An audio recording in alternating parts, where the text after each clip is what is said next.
Okay, okay.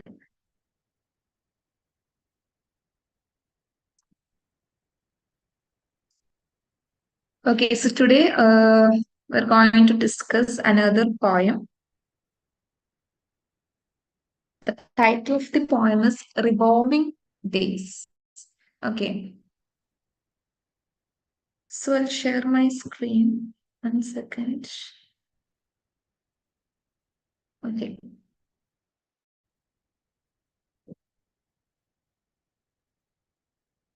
Screen കാണുന്നുണ്ടോ? Yes, ma'am. Come. Okay, okay. So today we're going to discuss the poem Revolving Days written by David Malouf. Okay, so what is meant by revolving? എന്താണ് റിവോൾവിംഗിന്റെ meaning എന്താണ്? Revolving എന്ന് പറഞ്ഞാല് rotating എന്നുള്ളൊരു meaning ആണ്, അതായത് കറങ്ങുന്ന എന്നുള്ളൊരു മീനിങ് ആണ് റിവോൾവിംഗ് ഡേയ്സ് പറയുന്നത്. Okay, so this poem is written by David Malouf. So let's look into the poem. David Malouf. He was born on March 20, 1934 in Brisbane, Australia, and is a prominent Australian author and poet. He is widely regarded as one of Australia's preeminent literary figures.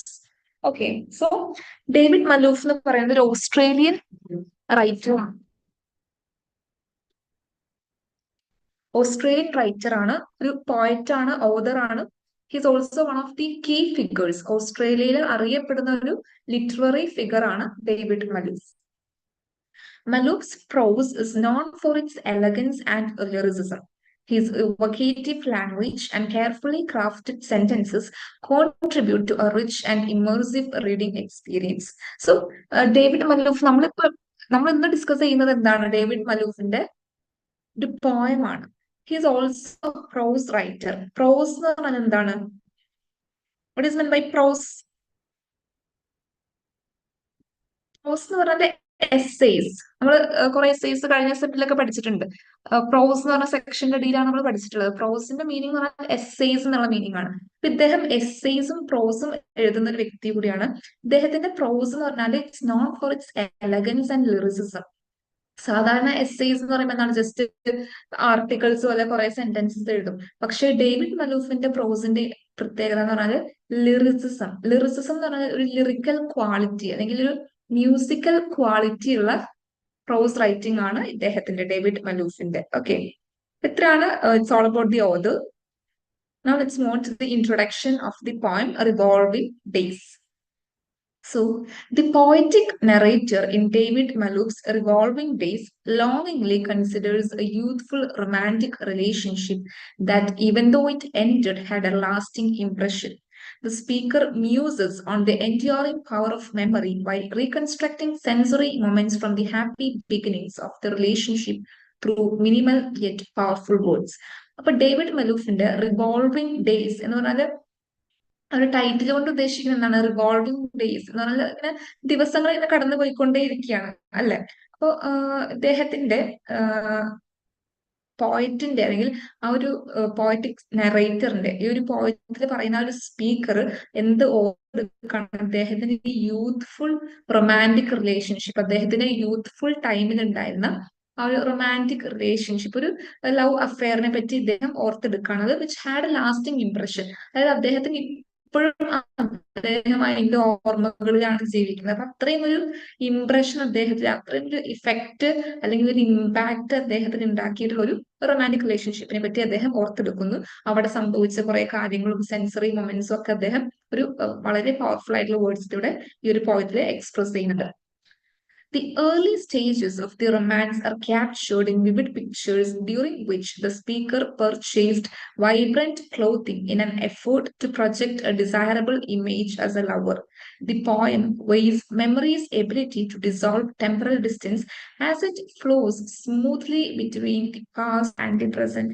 അപ്പൊ നമുക്ക് ഈ ഒരു പോയത്തില് poem discuss ചെയ്യുന്ന മനസ്സിലാവും, ഒരു പാസ്റ്റും പ്രസന്റും ഒക്കെ mix ചെയ്തിട്ടാണ് അദ്ദേഹം ആദ്യം ഒരു 3 സ്റ്റാൻസാസ് ആയിട്ട് ഈ പോയിന്റ് ഡിവൈഡ് ചെയ്തിട്ടുണ്ട്. ഫസ്റ്റ് 2 സ്റ്റാൻസാസിൽ അദ്ദേഹം അദ്ദേഹത്തിന്റെ പാസ്റ്റ്, അതായത് ആ ഒരു യൂത്ത്ഫുൾ ടൈമിൽ ഉണ്ടായിരുന്ന റൊമാൻറ്റിക് റിലേഷൻഷിപ്പിനെ പറ്റിയൊക്കെ അദ്ദേഹം ഓർത്തെടുക്കുന്നു. പക്ഷെ തേർഡ് സ്റ്റാൻസിലേക്ക് ആവുമ്പോഴേക്കും ആ ഒരു എന്താണ് പ്രസന്റിലേക്ക് അദ്ദേഹം വരികയാണ്. അപ്പൊ അദ്ദേഹത്തിന് ആ ഒരു ലവ് നഷ്ടമായിട്ടുണ്ട്, ലോസ്റ്റ് ആയിട്ടുണ്ട്. അപ്പൊ ആ ഒരു അദ്ദേഹത്തിന്റെ ആ ഒരു വിഷമവും എല്ലാം നമുക്ക് തേർഡ് സ്റ്റാൻസിൽ കാണാൻ സാധിക്കും. So that's all about the introduction. Now let's move on to the poem.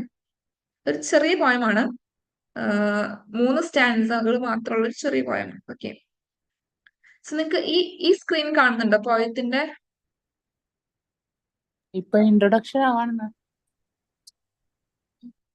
അതാണല്ലേ കാണുന്നത്. ഇപ്പൊ 1 second.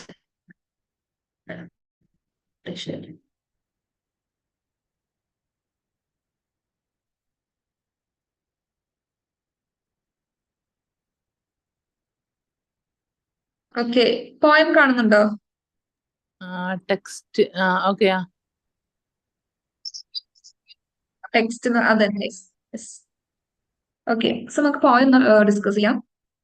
That year, I had nowhere to go. I fell in love, a mistake, of course, but it lasted and had lasted. The old tug at the heart, the grace unasked for urgencies that boom under the pocket of a shirt. Okay, അപ്പൊ അത്രയും discuss ചെയ്യാം. അതായത് that year I had nowhere to go, I fell in love. അപ്പൊ ഇദ്ദേഹം ഈ ഒരു point start ചെയ്യുന്നത് തന്നെ എന്താണ്, ആ ഒരു വർഷം എനിക്ക് ഒന്നും ചെയ്യാനില്ലായിരുന്നു, അല്ലെങ്കിൽ എനിക്ക് എവിടെയും പോകാനില്ലായിരുന്നു. അതുകൊണ്ടാണ് അദ്ദേഹം എന്ത് ചെയ്തത്, ഐ ഫെൽ ഇൻ ലവ്. അതുകൊണ്ടാണ് ഞാനൊരു ലവ് അല്ലെങ്കിൽ ഒരു റൊമാൻറ്റിക് റിലേഷൻഷിപ്പിൽ ഏർപ്പെടാനുള്ള ഒരു റീസൺ എന്താണ്, because I had nothing to do in that particular year. ആ ഒരു വർഷം എനിക്കൊന്നും ചെയ്യാനില്ലായിരുന്നു, അല്ലെങ്കിൽ I had nowhere to go, എനിക്ക് എവിടെയും പോകാനില്ലായിരുന്നു. അതുകൊണ്ടാണ്, that is the reason why I fell in love in that particular year. പക്ഷെ ആ ഒരു സെന്റൻസ് കഴിയുമ്പോൾ തന്നെ അദ്ദേഹം പറയുന്നത് a mistake of course, a mistake of course എന്നാണ് പറയുന്നത്. എന്തുകൊണ്ടായിരിക്കും ആ ഒരു ലവ് റിലേഷൻഷിപ്പിന് മിസ്റ്റേക്ക് എന്ന് പറയാനുള്ള റീസൺ? ബിക്കോസ് അത് ബ്രേക്ക് ആയി പോയി, ആ ഒരു റിലേഷൻ ബ്രേക്ക് ആയി പോയി, അദ്ദേഹത്തിന് നഷ്ടമായി. അപ്പൊ അദ്ദേഹം അത് പിന്നീട് തിരിച്ചറിയണം, അതൊരു മിസ്റ്റേക്ക് ആയിരുന്നു, അന്ന് ആ ഒരു റൊമാൻറ്റിക് റിലേഷൻഷിപ്പിൽ ഏർപ്പെടേണ്ട കാര്യമില്ലായിരുന്നു എന്ന് അദ്ദേഹം ഇന്ന് ചിന്തിക്കുമ്പോൾ അദ്ദേഹത്തിന് അതൊരു മിസ്റ്റേക്ക് ആയിട്ട് ഫീൽ ചെയ്യുന്നു. But it lasted and had lasted. പക്ഷെ എന്ത് സംഭവിച്ചു, അത് ആ ഒരു റിലേഷൻ ബ്രേക്ക് ആയെങ്കിലും അത് ഇറ്റ് ലാസ്റ്റഡ്, ഇന്നും അത് അദ്ദേഹത്തിന്റെ മനസ്സിൽ ഇങ്ങനെ നിലനിൽക്കുന്നുണ്ട്. ആ ഒരു റിലേഷൻഷിപ്പും ആ ഒരു മെമ്മറീസും ഓർമ്മകളെല്ലാം അദ്ദേഹത്തിന്റെ മൈൻഡിൽ അല്ലെങ്കിൽ അദ്ദേഹത്തിന്റെ ഹാർട്ടിൽ ഇന്നും ലാസ്റ്റ് ചെയ്ത് നിൽക്കുന്നു. The old tug at the heart, the grace unasked for urgencies that boom under the pocket of his shirt. അപ്പൊ ഇവിടെ പറയുന്ന boom under the pocket of his shirt എന്ന് പറഞ്ഞാൽ ഷർട്ടിന്റെ പോക്കറ്റിൽ ഉണ്ടെന്നാണോ അതിന്റെ മീനിങ്? അല്ല. What will be the meaning? എന്തായിരിക്കും അവിടെ ഇംപ്ലൈ ചെയ്യുന്നത്? Under the pocket of his shirt, അതായത് ഷർട്ടിന്റെ പോക്കറ്റിന്റെ ബിഹൈൻഡ് ഓഫ് ദാറ്റ് എന്തായിരിക്കും ഉള്ളത്? What will be there behind the pocket? നമുക്കറിയാം, ഇപ്പൊ ഓൾമോസ്റ്റ് ഇപ്പൊ ലൈക്ക് എല്ലാ കൈൻഡ് ഓഫ് ഷർട്ടിലും പോക്കറ്റ് എവിടെയാണ്? ലെഫ്റ്റ് സൈഡിലായിരിക്കും അല്ലെ? അപ്പൊ ലെഫ്റ്റ് സൈഡ് എന്ന് പറയുമ്പോൾ എന്താണ് അവിടെ? ഹാർട്ട്. നമ്മുടെ ഹാർട്ട് സിറ്റുവേറ്റ് ചെയ്യുന്ന ആ ലെഫ്റ്റ് സൈഡിലാണ്, പോക്കറ്റിന്റെ ആ സൈഡിലായിട്ടാണ്. അപ്പൊ under the pocket of his shirt, അദ്ദേഹത്തിന്റെ ഒരു ഹാർട്ടില് അദ്ദേഹത്തിന് ഇപ്പോഴും ഒരു ബൂം എന്ന് പറഞ്ഞാൽ എന്താണ്, ഒരു ഫീലിംഗ്, ആ ഒരു ലവ് റിലേഷൻഷിപ്പിനെ പറ്റി ആലോചിക്കുമ്പോൾ തന്നെ അദ്ദേഹത്തിന് ആ ഒരു ബൂം ഹാർട്ടിൽ അങ്ങനെ ഒരു ഫീലിംഗ് അദ്ദേഹത്തിന് വരാണ്. What I remember is the color of the shirts. I had bought them as an experiment in ways of seeing myself, hoping to catch in a window as I passed what I was to be in my new life as lover. അപ്പൊ ഇവിടെ അദ്ദേഹം പറയുന്നത് വെച്ചാൽ, അദ്ദേഹം ആ ഒരു റിലേഷൻഷിപ്പിലായിരുന്ന ടൈമില്, youthful ടൈമിൽ അദ്ദേഹത്തിന് ഒരു ലവ് റിലേഷൻഷിപ്പിലായിരുന്ന സമയത്ത് ബേസിക്കലി എന്തായിരിക്കും ചെയ്യുക, തന്റെ ഓപ്പോസിറ്റുള്ള തന്റെ ലവറിനെ ഇംപ്രസ് ചെയ്യിക്കാൻ വേണ്ടിട്ട് പല ടൈപ്പ് ഓഫ് നല്ല ഫാഷനബിൾ ആയിട്ടുള്ള ഡ്രസ്സസ് ഒക്കെ ഈ പറയുന്ന ബോത്ത് ലവേഴ്സ് ധരിക്കും അല്ലെ? അപ്പൊ നമ്മുടെ പോയിന്റ്, നമ്മുടെ സ്പീക്കർ പറയുന്നത് അത് തന്നെയാണ്. He use to wear different colours of shirts, അതായത് പല കളറിലുള്ള പല ഷർട്ട്സ് ഒക്കെ ഇട്ട് ഇദ്ദേഹം എന്ത് ചെയ്തിട്ടുണ്ട്, തന്റെ ലവറിനെ ഇംപ്രസ് ചെയ്യാൻ നോക്കിയിട്ടുണ്ട്. എന്നിട്ട് അദ്ദേഹം ആ കളറൊക്കെ പറയുന്നുണ്ട്. അദ്ദേഹത്തിന് നല്ല ഓർമ്മയുണ്ട്, കാരണം ആ ഒരു റിലേഷൻഷിപ്പ് അത്രയും ഒരു ഇഫക്റ്റ് അല്ലെങ്കിൽ ഒരു ഇമ്പാക്ട് അദ്ദേഹത്തിന് ഉണ്ടാക്കിയിട്ടുണ്ട്. അതുകൊണ്ടാണ് ആ അന്ന് ധരിച്ച ആ ന്യൂ ഷർട്ട്സിന്റെ കളർ വരെ അദ്ദേഹം ഓർത്തെടുത്ത് പറയാണ്. എന്തൊക്കെയാണ്? One mint green, one pink, the third called ivy leaf, tan with darker stripes. My first button down collar. അപ്പൊ ഇദ്ദേഹം ധരിച്ച ആ ഷർട്ട്സിന്റെ കളറുകളാണ് ഏതൊക്കെയാണ്? മിന്റ് ഗ്രീൻ എന്ന് പറഞ്ഞാൽ നിങ്ങൾക്കറിയാം മിന്റ് എന്ന് പറഞ്ഞാൽ എന്താണ്? പുതിനയല്ല. അപ്പൊ അതിന്റെ ആ ഒരു ഗ്രീൻ കളർ, പിന്നെ പിങ്ക് കളർ, പിന്നെ ഐവി ലീഗ് എന്ന് പറഞ്ഞ ഒരു കൈൻഡ് ഓഫ് കളറാണ്. പിന്നെ സ്ട്രൈപ്സ് ഉള്ള ടൈപ്പ്, ഡാർക്കർ സ്ട്രൈപ്സ്, ഇങ്ങനെ വരകൾ വരുന്ന പോലത്തെ ഷർട്ട് ഉണ്ട്. പിന്നെ ഫസ്റ്റ് ബട്ടൺ ഡൗൺ കോളർ, അതായത് ഫസ്റ്റ് ആയിട്ട് കോളർ ഉള്ള ബട്ടൺസ് വരുന്ന ഷർട്ട് ഇട്ടു. അങ്ങനെ ഇങ്ങനെ കുറെ കൈൻഡ് ഓഫ് ഡിഫറെന്റ് കളേഴ്സിലും ഡിഫറെന്റ് ടൈപ്സ് ഓഫ് ഷർട്ട്സിലും അദ്ദേഹം ധരിച്ച് ഈ ലവറിനെ ഇംപ്രസ് ചെയ്യാൻ നോക്കിയിട്ടുണ്ട്. അപ്പൊ അതൊക്കെ അദ്ദേഹത്തിന് നല്ല ഓർമ്മയുണ്ട്. We never write, but sometimes noting my tie at a mirror, one of those cells I had expected, steps into the room. In the next room, you are waiting. Have not yet taken back the life we promised to pour into each other's mouths forever and forever, while I choose between changes to surprise you. ഇദ്ദേഹം പിന്നീട് പറയണം we never right. അപ്പൊ ഒരിക്കലും ഈ ഒരു റിലേഷൻഷിപ്പിലായിരുന്ന സമയത്ത് ഒന്നും ഇവർ അങ്ങോട്ടും ഇങ്ങോട്ടും നെവർ റൈറ്റ് എന്നുകൊണ്ട് ഉദ്ദേശിക്കുന്നത് ലെറ്റേഴ്സ് എഴുതുക എന്നുള്ളതാണ്. അപ്പൊ ലെറ്റേഴ്സ് ഒന്നും എഴുതിയിട്ടില്ല, പക്ഷെ അതേപോലെ deep relationship.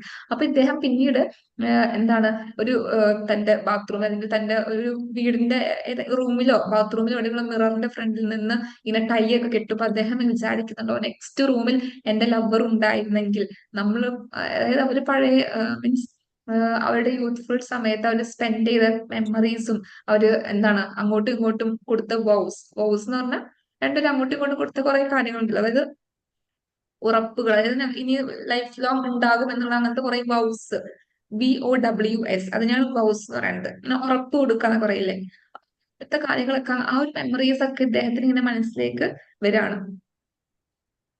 Towards the last stanza, revolving days, അവിടെ നിന്നാണ് ലാസ്റ്റ് സ്റ്റാൻസ സ്റ്റാർട്ട് ചെയ്യുന്നത്. Revolving days, my heart in my mouth again, I am writing this for you wherever you are, whoever is staring into your blue eyes, it is me, I am still here. അപ്പൊ അദ്ദേഹം പറയാണ് revolving days. അപ്പൊ ഇത്രയും നേരം പാസ്റ്റിൽ നടന്ന തന്റെ youthful ടൈമിൽ നടന്ന കാര്യങ്ങളാണ് പറയുന്നത്. നൗ അദ്ദേഹം പ്രസന്റിലേക്ക് തിരിച്ചു വരികയാണ്. എന്നിട്ട് അദ്ദേഹം പറയാണ് പക്ഷെ നമ്മൾ ആ സമയത്ത് നമ്മൾ ലവിലായിരുന്ന സമയത്ത് നമ്മൾ അങ്ങോട്ടും ഇങ്ങോട്ടും ഒന്നും എഴുതിയിട്ടില്ല, ലെറ്റേഴ്സ് ഒന്നും എഴുതിയില്ല. പക്ഷെ but now I M writing this for you, ഞാൻ ഈ ഒരു പോയം എഴുതുന്നത് നിനക്കാണ്, ഒരു ആസ് എ ലെറ്റർ, എന്റെ ഒരു ലെറ്റർ പോലെ ഞാൻ ഈ ഒരു പോയം എഴുതാണ്. എന്നിട്ട് പറയണം wherever you are whoever is staring into your blue eyes. അതായത് ഇപ്പൊ ഇദ്ദേഹത്തിന് അറിയില്ല തന്റെ ലവർ മേ ബി വേറൊരു റിലേഷൻഷിപ്പിലായിരിക്കും, അല്ലെങ്കിൽ മേ ബി മാരീഡ് ആയിരിക്കും, കല്യാണം കഴിഞ്ഞിട്ടുണ്ടാവും. അപ്പൊ അതുകൊണ്ടാണ് whoever is staring into your blue eyes, അതായത് ലവറിന്റെ ഐസിനെ ബ്ലൂ ഐസ് എന്നാണ് ഇവിടെ ഡിസ്ക്രൈബ് ചെയ്യുന്നത്.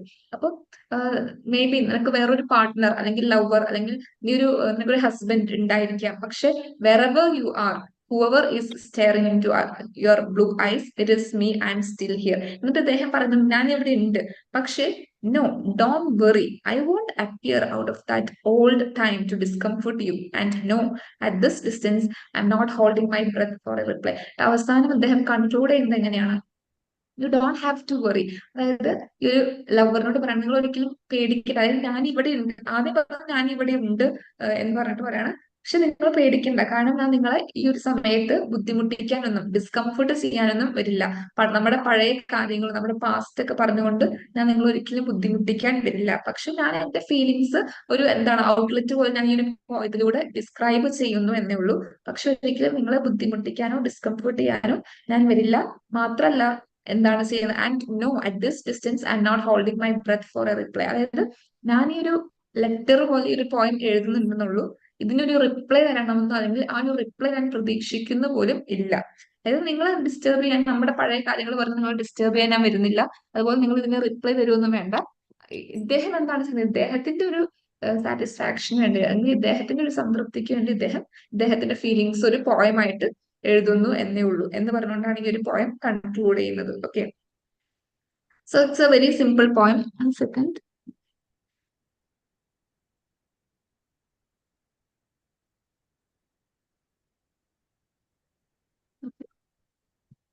സോ പോയം ജസ്റ്റ് അത്രേ ഉള്ളൂ. നമുക്ക് ജസ്റ്റ് അതിന്റെ അനാലിസിസും കൂടി നോക്കാം. പോയം വളരെ സിമ്പിൾ ആയിട്ടുള്ള ഒരു പോയമാണ്. So look into the analysis. Okay, the speaker of revolving days reflects on his life and recalls the year when he fell in love in the first verse. He puts it simply, he had nowhere to go, therefore that's why it happened. He ends this silly beginning by saying that it lasted and has lasted. The speaker uses imagery in the following words to both construct a picture of the past and elicit an emotional response from the reader regarding her own life.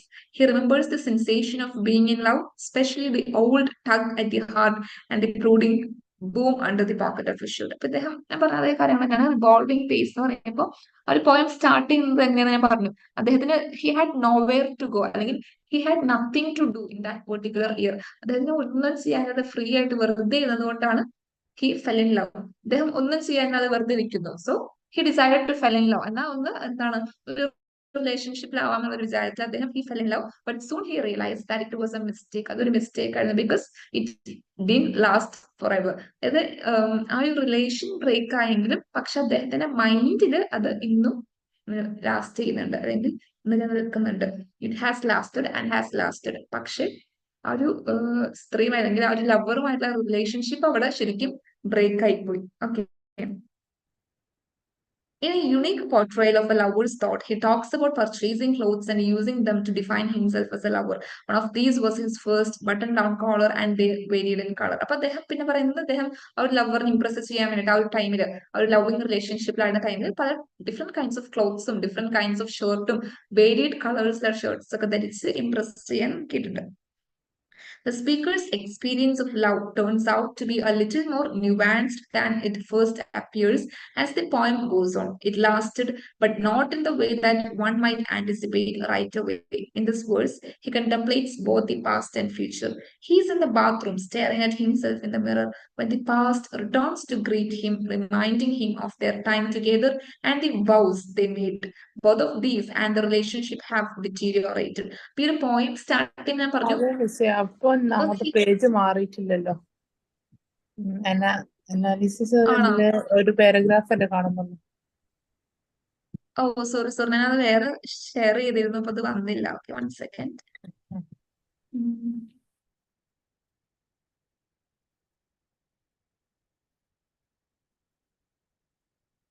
ഇപ്പൊ കാണുന്നുണ്ടോ? Yes ma'am, ഇപ്പൊ കാണുന്നുണ്ട്. Okay okay. So discussing last point. ഇതിനകത്ത് last point എന്ന് പറയുന്നത് എന്താണ്, അതായത് ഈ ഒരു പോയിന്റ് സ്റ്റാർട്ട് ചെയ്യുന്നത് എങ്ങനെയാണ് ഞാൻ പറഞ്ഞു. Because in that particular year he had nowhere to go, so he decided to fell in love. പക്ഷെ എന്നിട്ട് അദ്ദേഹം പറയുന്നുണ്ട് it lasted and has lasted. അത് നിലനിന്നു എന്ന് പറയുന്നുണ്ട്. പക്ഷെ അത് എത്രത്തിൽ എന്ത് ടൈപ്പ് ഓഫ് നിലനിന്നു എന്നാണ് പറയുന്നത്? ആ ഒരു റിലേഷൻ മുന്നോട്ട് പോയിന്നാണോ? അല്ല, ആ ഒരു റിലേഷൻ മുന്നോട്ട് പോയിട്ടില്ല, അത് ബ്രേക്കായി. ആ ഒരു റിലേഷൻ ബ്രേക്ക് ആയെങ്കിലും എങ്ങനെ ലാസ്റ്റ് ചെയ്തു? അദ്ദേഹത്തിന്റെ മൈൻഡില് അല്ലെങ്കിൽ അദ്ദേഹത്തിന്റെ ഹാർട്ടില് അത് ലാസ്റ്റ് ചെയ്തു എന്നാണ് അവിടെ ഉദ്ദേശിക്കുന്നത്. അല്ലാതെ ലാസ്റ്റഡ് ആൻഡ് ലാസ്റ്റഡ് എന്നുകൊണ്ട് ഉദ്ദേശിക്കുന്നത് ഒരിക്കലും ആ ഒരു റൊമാൻറ്റിക് റിലേഷൻഷിപ്പ് അവർ രണ്ടുപേരും പാർട്ട്നേഴ്സ് ആയിട്ട് മുന്നോട്ട് പോയി എന്നല്ല.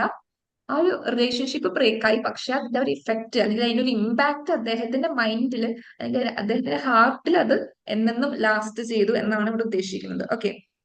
അപ്പൊ അദ്ദേഹം പിന്നെ പറയുന്നത് ഞാൻ പറഞ്ഞു, അദ്ദേഹത്തിന് ആ ഒരു ബാത്റൂമിലോ അല്ലെങ്കിൽ കൈൻഡ് ഓഫ് എനി റൂമിന്റെ മിററിന്റെ ഫ്രണ്ടിൽ നിന്നുകൊണ്ട് അദ്ദേഹം ആ ഒരു ടൈ ഒക്കെ കെട്ടുമ്പോൾ അദ്ദേഹം ഇങ്ങനെ ടൈ കെട്ടുമ്പോൾ അദ്ദേഹം വിചാരിക്കണം, ഓക്കെ, പണ്ട് ആ റൊമാൻറ്റിക് റിലേഷൻഷിപ്പിലായിരുന്ന സമയത്ത് അവരെങ്ങനെയാണ് ടൈം സ്പെൻഡ് ചെയ്യുന്നത്.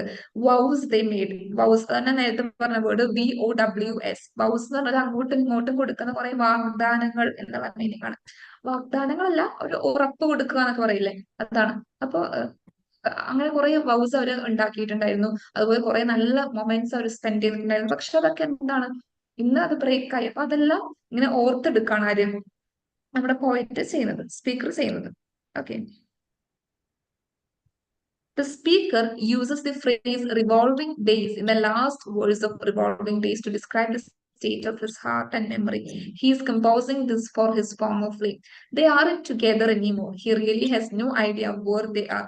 They might be dating someone else. അപ്പോൾ ഈ റിവോൾവിംഗ് ഡേയ്സിന്റെ ലാസ്റ്റ് സ്റ്റാൻസയിലാണ് പ്രസന്റ് കാണിക്കുന്നത്.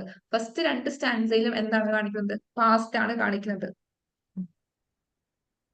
അതേപോലെ ലാസ്റ്റ് റിവോൾവിംഗ് ഡേയ്സ് എന്ന് പറഞ്ഞ ഒരു ലൈൻ തൊട്ടാണ് പ്രസന്റിലേക്ക് വരുന്നത്, അതായത് ഇന്നത്തേക്ക് വരുന്നത്. അപ്പൊ അദ്ദേഹം പറയുന്നുണ്ട് ഈ ഒരു പോയം എന്തായിട്ടാണ്, ഒരു ലെറ്റർ പോലെയാണ് എന്റെ ആ ഒരു ബിലവഡിന്, എന്റെ പാസ്റ്റിലുള്ള എന്റെ ഒരു ലവറിന് ഒരു ലെറ്റർ പോലെയാണ് ഞാൻ ഈ ഒരു പോയം എഴുതുന്നത്. പക്ഷെ ഇന്ന് ആ ഒരു ലവർ എവിടെയാണെന്നോ, ആ ലവറിന് വേറൊരു പാർട്ട്ണർ ഉണ്ടെന്നോ, അല്ലെങ്കിൽ വേറെ ആരെങ്കിലും ഡേറ്റ് ചെയ്യുന്നുണ്ടെന്നോ, മാരീഡ് ആണെന്നോ ഒന്നും എനിക്കറിയില്ല. പക്ഷെ I have no idea where she is. പക്ഷെ എന്താണ്, but still he is writing this poem as a letter for her. Okay, ഒരു ലെറ്റർ പോലെയാണ് ഈ ഒരു പോയം എഴുതുന്നത്.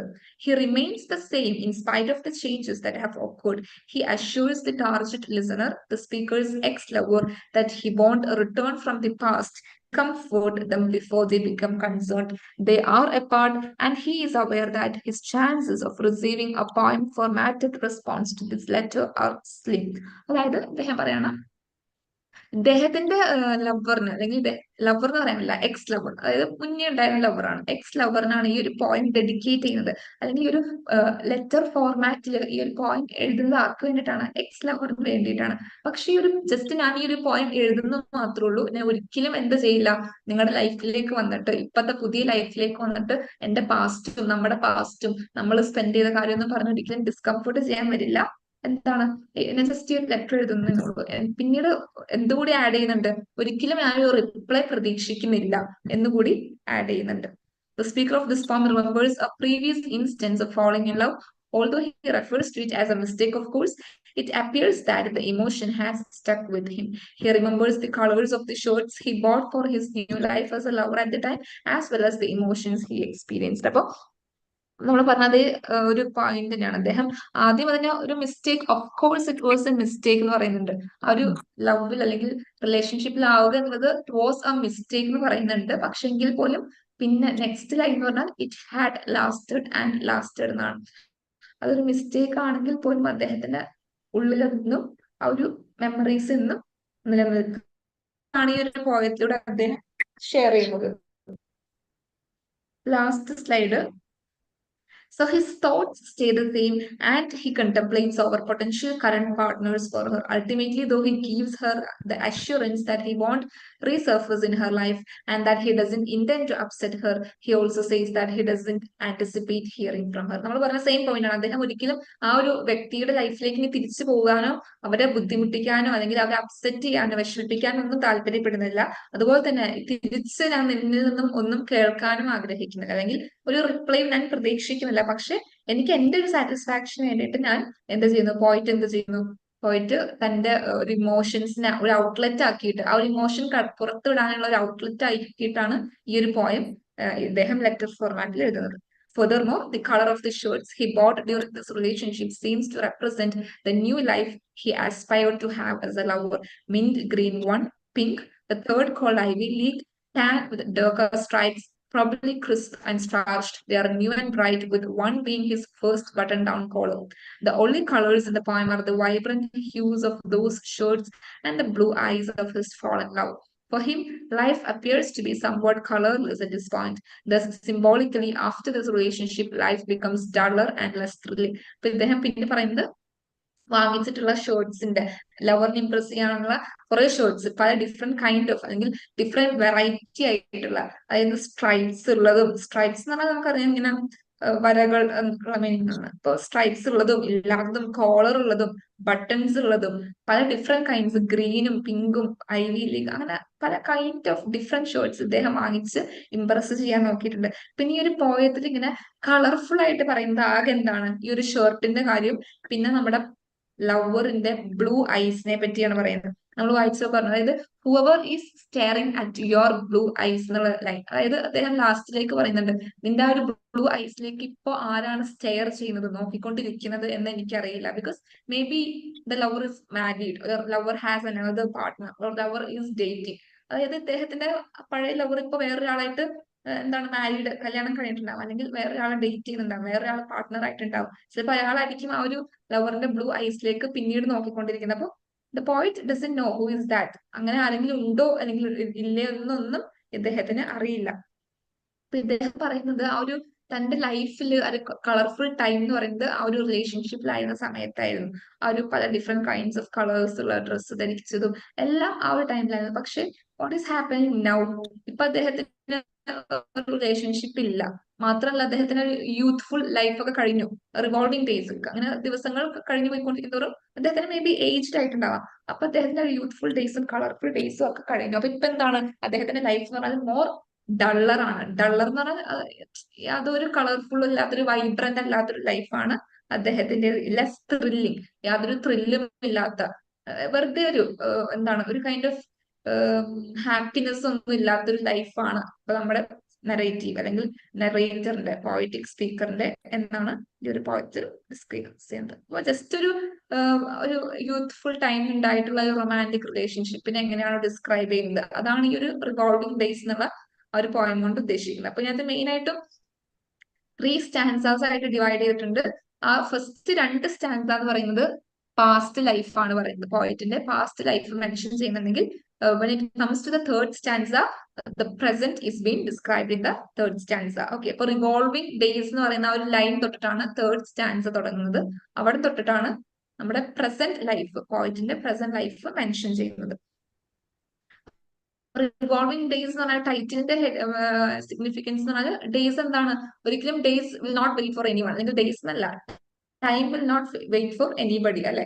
സമയം ആർക്കും വേണ്ടിയിട്ടും വെയിറ്റ് ചെയ്യില്ല. സമയം ഇങ്ങനെ പോയിക്കൊണ്ടേ മുന്നോട്ട് പോയിക്കൊണ്ടേ ഇരിക്കും. അതിനനുസരിച്ച് നമ്മുടെ ലൈഫും മുന്നോട്ട് പോയിക്കൊണ്ടേ ഇരിക്കും. അപ്പോൾ വിൽ ഹാവ് മെനി എന്താണ് ഡിഫറെന്റ് കൈൻഡ്സ് ഓഫ് എക്സ്പീരിയൻസസ് ഒരാൾക്ക് ലൈഫിൽ ഉണ്ടാവും. അപ്പോൾ നമ്മുടെ പോയറ്റിന്റെ അല്ലെങ്കിൽ പോയറ്റിക് സ്പീക്കറിന്റെ ലൈഫിൽ ഉണ്ടായിട്ടുള്ള പാസ്റ്റ് യൂത്ത്ഫുൾ ടൈമിൽ ഉണ്ടായിട്ടുള്ള ഒരു romantic relationship which lasted for a long time in his memory, അല്ലെങ്കിൽ അദ്ദേഹത്തിന്റെ മെമ്മറിയിൽ അല്ലെങ്കിൽ അദ്ദേഹത്തിന്റെ മൈൻഡിൽ അല്ലെങ്കിൽ ഹാർട്ടിൽ കുറെ നാള് അല്ലെങ്കിൽ ഇപ്പോഴും ലാസ്റ്റ് ചെയ്യുന്ന ഒരു മെമ്മറീനെ അദ്ദേഹം എന്താണ് ഒരു ഔട്ട്ലെറ്റ് പോലെ അദ്ദേഹത്തിന് ആ ഒരു എന്താണ് ആ ഒരു മെമ്മറീസും അല്ലെങ്കിൽ ആ ഒരു എന്താണ് എക്സ്പീരിയൻസസും ഇമോഷൻസും ഒക്കെ ഒന്ന് പുറത്തേക്ക് വിടാനുള്ള ഒരു ഔട്ട്ലെറ്റ് ആയിട്ടാണ് ഈ ഒരു പോയം ഉണ്ടാകുന്നത്.